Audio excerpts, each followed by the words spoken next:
Among my adventure touring friends, the most highly anticipated model to be released in a few years is a 2016 Honda Africa Twin.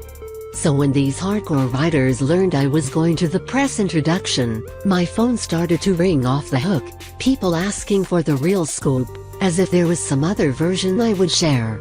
I was very curious myself. The bike looks great on the spec sheet, striking a balance between practicality and fun on the street, and capability and adventure on the dirt. What I wondered was if the spirit of a Dakar racing pedigree would be squeezed out in the attractive spec sheet. 18 21st-inch wheels, good ground clearance, nicely spec'd suspension would be sanitized to a fault. After a day on the bike, 80% pavement and 20% smooth dirt, I am happy to report the bike has its soul intact. It is competent, and it is also fun. The motor is linear and enjoyable, the suspension is well balanced out of the box, and I can immediately imagine going places on this bike, feeling like I had an excellent companion.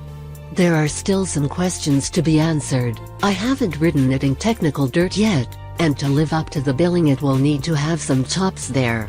Furthermore, it represents a different philosophy to the adventure market than any existing model, with less motor than the other big twins but similar weight, and that raises the question of whether more is necessarily better.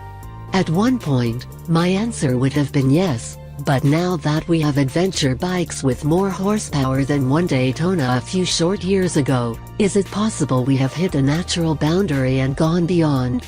Maybe less is the new more?